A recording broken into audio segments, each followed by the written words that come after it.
Imagine becoming an owner of a company before everyone else. That's exactly what happens in an IPO. What is an IPO? IPO stands for Initial Public Offering. When a company sells its shares to the public for the first time, it is called an IPO. In simple words, the company says, I want money to grow my business. You buy my shares and become my partner. After IPO, the company becomes a public company. Why do companies launch an IPO? Companies bring an IPO to expand their business, open new factories or offices, pay existing loans, increase brand value. IPO helps the company raise large amounts of money from the public. What does an investor get from an IPO? When you invest in an IPO, you become a part owner of the company.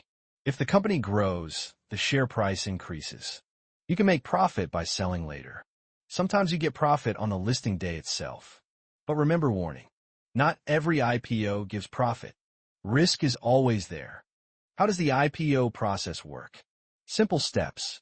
Company takes approval from SEBI. Price range is decided. Public applies for shares. Shares are allotted. The share gets listed on NSE or BSE. After listing, the share can be freely bought and sold in the market. How to apply for an IPO? To apply for an IPO, you need a demat account. Bank account must be linked. You can apply easily using apps like Angel One. If you want to open your demat account, I have shared the trusted link in the description, pinned in the top comment, and also in my channel bio.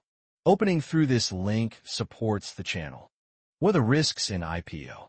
IPO risks include overhyped IPOs may fall after listing. Company may not perform well. Market conditions can affect price. So always, study the company before investing.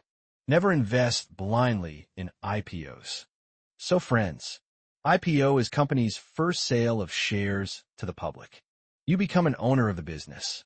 You can earn profit, but risk is also involved. Smart investors always understand before they invest. Disclaimer: this video is for educational and informational purposes only. I am not a SEBI registered investment advisor. The views expressed are my personal opinions. Please do your own research or consult a certified financial advisor before making any investment decisions. Investments in the stock market are subject to market risks.